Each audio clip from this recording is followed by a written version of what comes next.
Sejumlah masyarakat yang tergabung dalam Aliansi Masyarakat Jambi Menggugat atau AMJM menggugat Gubernur Jambi untuk membayar kompensasi sebesar 5 triliun rupiah. Tak hanya Gubernur Jambi, AMJM juga menggugat serta Menteri SDM RI dan 8 perusahaan batubara yang beroperasi di Jambi. Gugatan dilayangkan ke Pengadilan Negeri Jambi pada Rabu kemarin.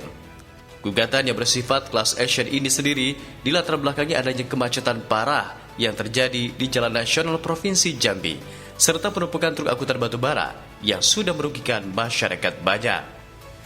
Uang gugatan sebesar 5 triliun akan digunakan untuk memperbaiki jalan nasional yang berada di Kabupaten Suralagun, Tebo, Batanghari, Muara Jambi, dan Kota Jambi.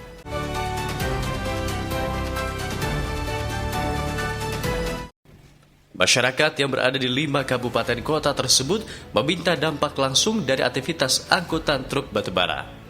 Gangguan kenyamanan tidak hanya karena kemacetan, melainkan kebisingan, debu batubara, dan jalan yang rusak.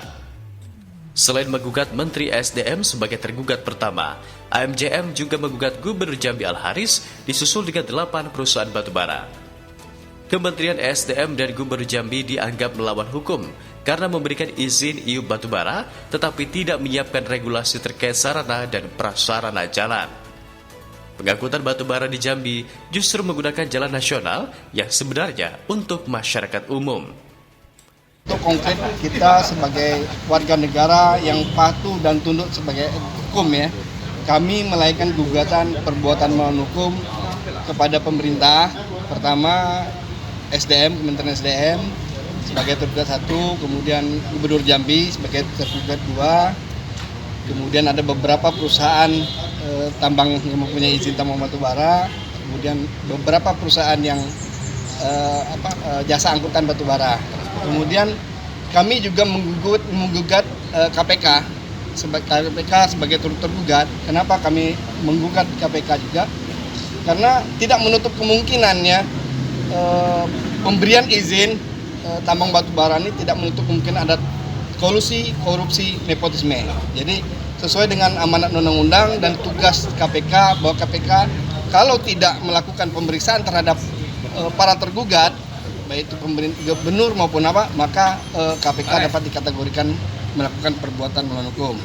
Nah, kemudian kami juga mengikut sertakan turut tergugat 2 adalah Dirjen Pajak. Kenapa Dirjen Pajak kami ikut serta dalam gugatan ini? Karena tidak menutup kemungkinan para pelaku usaha ini melakukan tindak pidana perpajakan. Jadi maka kami mengikut sertakan Dirjen Pajak. Apabila Dirjen Pajak tidak melakukan pemeriksaan, maka Dirjen Pajak dapat dikategorikan melakukan perbuatan melawan hukum. Kemudian Kapolda Jambi kami ikut sertakan dalam gugatan ini. Kenapa kami ikut sertakan? Karena sesuai dengan ketentuan Undang-Undang Nomor 2 Tahun 2002 tentang kepolisian, polisi adalah bertugas untuk memberikan kenyamanan, ketertiban umum. Nah, dengan adanya kemacetan aktivitas batubara, jujur artinya masyarakat tidak merasakan kenyamanan maupun ketertiban. Artinya polisi Polda Jambi gagal, kami anggap gagal menciptakan kondisi aman, tertib. Nah, makanya kami gugat di dalam itu Kepolisian Polda Jambi. Kemudian DPR Provinsi kami ikut sertakan dalam gugatan ini. Jadi sesuai dengan tupoksi undang-undang, DPR merupakan fungsi pengawasan, legislasi, dan anggaran. Nah, ini fungsi ini yang tidak berjalan. Kalau memang fungsi ini berjalan, kami yakin masyarakat Provinsi Jambi aktivitas batubara tidak berjalan di lintas jalan nasional. Ibnu Khaldun yang juga Ketua Yayasan Lembaga Konsumen Indonesia atau YLKI Jambi juga menambahkan pihaknya juga menggugat Direktorat Jenderal Pajak RI, Kapolda Jambi, Ketua DPRD Jambi, dan KPK. Sementara itu, Humas Pengadilan Negeri Jambi, Yandri Roni mengkonfirmasi gugatan tersebut telah didaftarkan.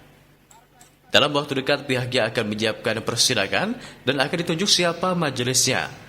Persidangan yang sedang disiapkan tersebut terbuka untuk umum. Section sepertinya. Nanti kita lihat dari gugatan, nanti kita baca gugatan perwakilan dari masyarakat untuk mengenai angkutan batubara yang terjadi di Kota Jambi. Nah, itu prosedurnya secara ikut, tata caranya didaftarkan sudah oleh rekan-rekan wartawan, sedang dalam proses pendaftaran. Nanti baru kita lihat nomor perkaranya berapa. Setelah itu nanti akan dipelajari oleh pimpinan kita di sini, Pak Ketua Pengadilan, untuk mempelajari berkas tersebut, dan dalam tenggang waktu 1-2 hari nanti akan ditunjuk majelis yang mengadili perkara tersebut. Sebelumnya pada Selasa 28 Februari hingga Rabu 1 Maret 2023, kemacetan horor 22 jam terjadi di Jalinsum, Sarolagun, Batanghari. Arus lalu lintas lumpuh total diakibatkan banyaknya truk batubara yang parkir di bahu jalan dan adanya truk terguling. Atas hal itu, Gubernur Jambi Al-Haris mengambil tindakan menutup operasional batubara di Jambi. Hingga kini, operasional truk batubara masih ditutup dan belum diketahui kapan dibuka kembali. Dari Jambi, tim liputan melaporkan untuk Jambi 28 TV.